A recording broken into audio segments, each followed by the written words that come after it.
Naczelne prawo Murphy'ego mówi, że ryby chorują zawsze wtedy, kiedy jest weekend, święta albo za dużo miesiąca do wypłaty. Jakie więc leki powinny znajdować się w welonowej apteczce?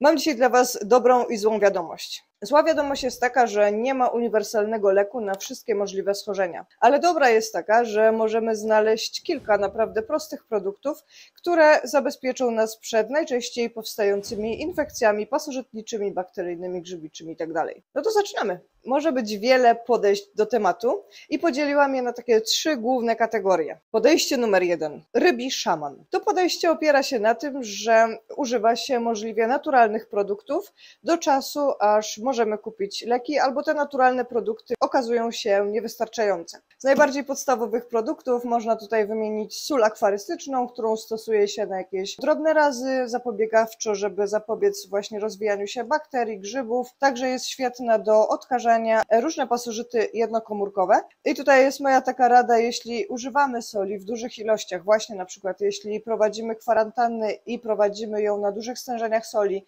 albo też ratujemy się kąpielami w soli, to warto jest kupić taką dla karpi koi, to jest 4,5 litra. Jest to o wiele bardziej ekonomiczne rozwiązanie niż kupowanie kilkunastu małych paczek. Po drugie, sól Epsom. Soli Epsom używa się na wszelkie opuchlizny, na zaparcia, ogólnie tam, gdzie trzeba poluzować mięśnie i rozluźnić zwieracza. Jeśli interesuje Was użycie obu tych soli, jakie są między nimi różnice, to zapraszam do swojego odcinka o soli powyżej. Czosnek. Czosnek to naturalny antybiotyk, wspomaga zapobieganie pasożytom, na przykład pasożytom układu pokarmowego, zapobiega bakteriom i grzybom, ale dla nas ważne jest to, że jeśli ryba nie je, jest szansa, że jeśli namoczymy jedzenie w czosnku albo też podamy czosnek, to będzie wspomagać jej apetyt. Glinka, czyli użycie glinki montmorillitowej, trudne słowo. Glinka zawiera różne minerały, pierwiastki śladowe, które zapobiegają chorobom. Dobrze jest użyć na przykład po jakichś kuracjach. Ogólnie idea z glinką jest taka, że ona ma imitować matpont, czyli takie stawy, zbiorniki w Azji, które są właśnie z błotem i to też udowodniono, że wpływa na zdrowie i witalność ryb. Zresztą o glince będzie następny odcinek trochę szerzej i wtedy omówię. Dla nas też ważne jest to, że glinkę produkuje się z wietrzenia popiołu wulkanicznego i dzięki temu właśnie jest bogata we wszystkie minerały. Kolejny podpunkt to herbata, czarna herbata. Działa antybakteryjnie, antygrzybiczo, dlatego że zawiera dużą ilość kofeiny, a także garbników, które działają tak, że zwężają pory skóry i dzięki temu m.in. grzyb nie może się przyczepić do skóry i odpada. Można ją stosować zarówno miejscowo, jak i na przykład podczas długich kąpieli. Napar z czarnej herbaty, oprócz tego, że ma działanie antygrzybicze, jest też znany z przeciwdziałania bakteriom. Kakao. Odcinek o kakao jest podlinkowany powyżej, natomiast w dużym skrócie kakao używa się na wszelkie problemy wewnętrzne, na przykład problemy z pęcherzem pławnym lub też posocznicę czy niewydolność organów. Jest oczywiście cała gama inna naturalnych produktów i nieraz też pokazywałam na swoim Instagramie ich użycie. I ja też jestem za tym, że jeśli ryba jest aktywna, ryba je i ma jakiś drobny problem, to warto jest zacząć zawsze od naturalnych metod leczenia, dlatego że nieuzasadnione użycie leków czy chemii na pewno nie odbije się obojętnie na zdrowiu naszych ryb. Natomiast te metody nie zawsze będą działać na wszystkie możliwe schorzenia. Nie byłabym też sobą, gdybym nie zaznaczyła tego, że większość problemów zdrowotnych u ryb bierze się ze złej jakości wody i naprawdę musimy się przyłożyć z całego serca do tego, żeby kontrolować jakość naszej wody zgodnie ze starym przysłowiem pod tytułem zadbaj o swoją wodę, a woda zadba o twoje ryby. U mnie jeśli się coś dzieje, to pierwsza rzecz to jest badanie wody, potem jest badanie pod mikroskopem i zwykle tak czy tak, nawet jeśli badanie wody jest dobre, to i tak jest awaryjna duża podmianka. Podejście numer 2. Zaklinacz karpi koi. Cytując Lei z Goldfish Corner, opieka nad welonami to jest połączenie sztuki i nauki. I faktycznie zajmując się welonami możemy zdobyć przeróżną wiedzę z bardzo szerokich i różnych dziedzin nauki, ale też z mojego doświadczenia wynika, że nie należy ignorować wiedzy wieloletnich hodowców karpi koi, jak i dyskowców. Dzisiaj właśnie zrobiłam taką kompilację produktów, które są używane w środowisku karpi koi, są zupełnie podstawowe, a warto je mieć, gdyż mogą właśnie stanowić taką pierwszą pomoc, kiedy coś się dzieje w nieoczekiwanych sytuacjach. Numer 1, akryflawina, to jest preparat antybakteryjny, który jest też, działa wspomagająco przy pleśniawce, można go używać do dezynfekcji wody. Jeśli nie mamy akryflawiny, można się posiłkować trypaflawiną, która jest pochodną akryflawiny. Najczęściej leczymy nią drobne zewnętrzne stany zapalne. Numer 2, FMG, czyli formaldehyd i zieleń malachitowa.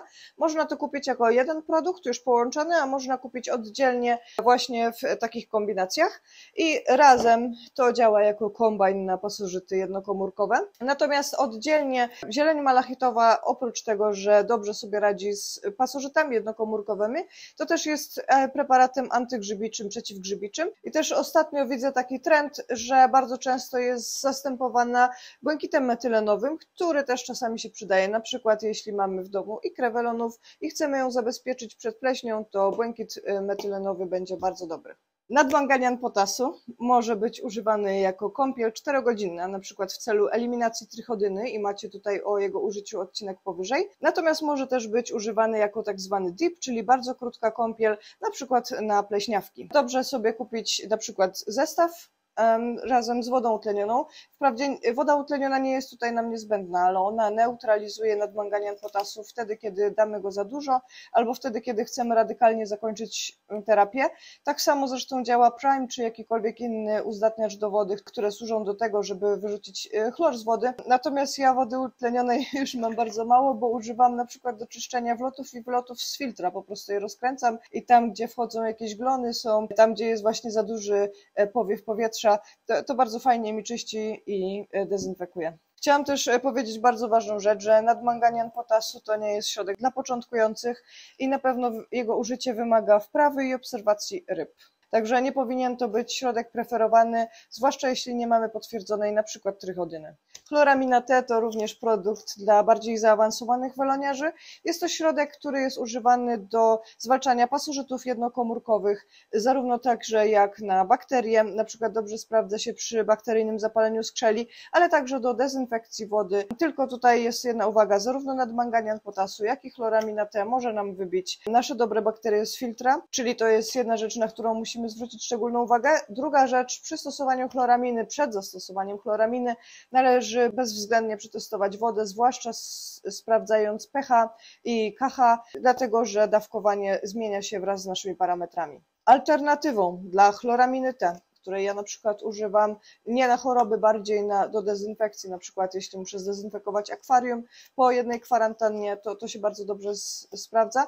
Jeśli nie da się zdobyć chloraminy T w Polsce, to na 100% widziałam na polskiej stronie Virkon S, to jest polska strona, nie pamiętam jak się teraz nazywa, z karpiami koi i na pewno można go zdobyć. Kolejny preparat, który warto byłoby mieć, coś na przywry to nazwałam, dlatego że wprawdzie przywry mogą poczekać, bo są chyba na 5. miejscu śmiertelności przywry skrzelowe, a dużo dalej są też przywry skórne. Natomiast dobre preparaty są naprawdę ciężkie do zdobycia. I tutaj mam kilka uwag. W swoim odcinku o przywrach, który jest podlinkowany jak zwykle u góry, mówiłam, że bardzo dobrym preparatem jest MLP, czyli Medical Lernex Pro i dalej tak uważam, dlatego że nie zawiera on tylko prazykwantelu, który jak wiemy i powtarzałam, to jest już nieskuteczny, bo przywry są na niego uodpornione, ale uwaga na nieuczciwych sprzedawców na Allegro, dlatego że często wciskają nam weloniarzom bardzo, bardzo duże dawki tego i dla nas dawka to jest 1 ml na 20 litrów i nie więcej. Widziałam jak wyglądają welony popalone po użyciu takiej dawki, jaką zalecają sprzedawcy z Allegro, oczywiście, żeby więcej sprzedać, więc błagam, nie zastanówcie się, sprawdźcie z producentem wszystkie dawki, wszystkich leków, które w ogóle kupujecie od kogoś. Z mojej obserwacji wynika, że MLP nie działa aż tak dobrze, kiedy ryba jest bardzo, bardzo zaśluzowana. Mam wrażenie, że po prostu nie przebija się pod te głębsze warstwy śluzu, więc problem przywr może nie do końca zostać rozwiązany. Moim odkryciem jest bilocyl albo cyprycyl jest odpowiednik. Ta butelka kosztowała mnie ponad 100 euro, ale ja mam ją od roku i jeszcze jestem w połowie, bo jedno użycie i naprawdę przywr nie ma. Tutaj przez ten dom naprawdę przewijają się setki ryb, bo często robię kwarantannę, zamawiam dla siebie ryby, potem się zamieniam z kimś, potem dla kogoś zamawiam, składam się na dostawę i tak dalej. Tutaj naprawdę zawsze się coś dzieje i ryby po jednym, właściwie już po 4 godzinach nie widać przywr. Natomiast na przywry skrzelowe, które naprawdę rzadko się mnie zdarzają, trzeba 3 dawek, ale odkąd użyłam tego raz w głównym akwarium nie mam w ogóle przyfr, a tak walczyłam chyba z początku zeszłego roku, z 3 miesiące walczyłam z przyframi. Także to Bilocyl jest dostępny w sklepach dla dyskowców, na pewno w Wielkiej Brytanii, jeśli oglądacie mnie. I jeśli ktoś chce zamówić w Europie, to Fancy Goldfish Store ma stok albo Bilocylu, albo Cyprycylu. Nie jest to reklama sklepu, po prostu ten produkt uratował większość moich ryb. No i ostatni produkt z tej kategorii to jest coś na rany i otarcia. Tutaj może być na przykład Antilabs First Aid Kit, który zawiera właśnie coś przeciwbakteryjnego i potem coś zabezpieczającego ranę, na przykład propolis. Albo też w przyszłym odcinku pokażę Wam inny produkt, którego ja ostatnio używam i z którego jestem zadowolona. Jak wiecie, nasze welony są bardzo ślamazarne i zwłaszcza jak mają tarło, mogą się otrzeć, mogą się zadrapać, mogą sobie coś zrobić, więc czasem dobrze jest, jeśli jest jakaś głęboka rana albo na przykład rozerwane płetwy, dobrze jest to po prostu zabezpieczyć jakimś preparatem antybakteryjnym, a potem jakimś preparatem, który zabezpieczy tą ranę, żeby tam nie dostały się jakieś patogeny. Podejście numer 3. Szalona weloniara. Polega ona na tym, że wchodzimy do sklepu, wykupujemy wszystkie produkty i mamy święty spokój. Niewątpliwie dynamicznie zmieniająca się sytuacja na świecie i z wycofywaniem naprawdę potrzebnych i bardzo wielu leków może nas wprawić w taki stan zakłopotania i wprawić nas w pęd zakupów, żeby kupić wszystkie możliwe produkty, ale też warto się skupić na tym, że na pewno większości z nich nie użyjemy. Dlatego ja radziłabym, żeby mieć po jednym produkcie z każdej kategorii najbardziej popularnych. Wiadomo, że nie musimy sobie kupować, nie wiem, leku na robaka kotwicznego, bo szansa, że go będziemy mieć, jest bardzo mała, skoro go nie mamy do tej pory. Ja na przykład bym wzięła coś na pasożyty jednokomórkowe. Przez całe lato używałam metody na kwarantannie 32 stopnie i duże zasolenie i właściwie nie ma siły na pasożyty jednokomórkowe, właśnie takie, z którymi oni najczęściej przyjeżdżają, czyli na przykład OSPA. Oprócz tego, jeśli teraz jest zima, właśnie nową kwarantannę musiałam przeleczyć i pierwszy raz użyłam tego protozynu Waterlife. On działa na różne pasożyty jednokomórkowe i naprawdę zrobił robotę, jestem z niego zadowolona. WS3 już wcześniej polecałam, on też ma akryflawinę, więc jeśli pasożyty jednokomórkowe powodują jakieś otarcia, rany, to też bardzo fajnie zabezpiecza. Oprócz tego oczywiście FMG. Z takich polskich najbardziej popularnych produktów CMF jest bardzo dobry, chociaż tutaj znowu moja kolejna uwaga jest taka, że strasznie jako użytkownika mnie denerwuje to, że nie ma podanych składów, ani nie ma podanych stężeń, więc dla mnie to jest denerwujące, dlatego, że chciałabym wiedzieć, czego używam dla swoich ryb,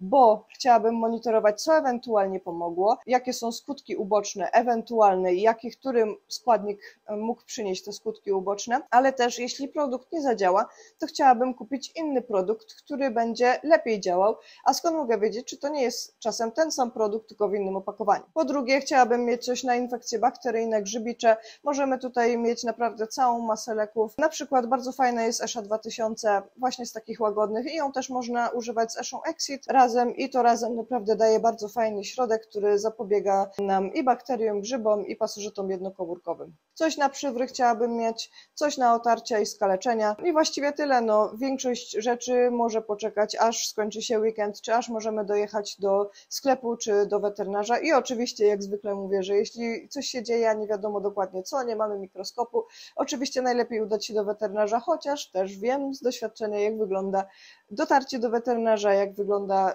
dostępność dobrych weterynarzy, ichtiologów, którzy zajmują się rybami. Z innych produktów, które ja też lubię używać, to na przykład Yellow Powder. Jego można kupić na przykład na Amazonie, na eBayu. To jest stary, bardzo dobry, jest to wprawdzie antybiotyk, ale pod taką niewinną nazwą Yellow Powder funkcjonuje i on na przykład w połączeniu z metronidazolem i robi naprawdę robotę na posocznicę. Jak zwykle najważniejsze jest zapobieganie, bo lepiej zapobiegać niż leczyć, więc tutaj przez cały czas powinniśmy się skupiać na tym, żeby ryby nasze miały jak najlepsze warunki, w miarę możliwości, bezstresowe środowisko, dużo urozmaiceń życia, dużo dobrej wody, naprawdę nie bójmy się tych częstych podmianek, zdrowa, zróżnicowana dieta i te ryby naprawdę są wytrzymałe. Jeśli będą miały wyleczone wszystkie te popularne schorzenia, z którymi do nas przychodzą, to potem będą cieszyć nasze oko przez wiele długich lat i tego Wam oczywiście życzę. Jak zwykle zapraszam na swojego Instagrama. Dziękuję za uwagę i do zobaczenia w następnym odcinku.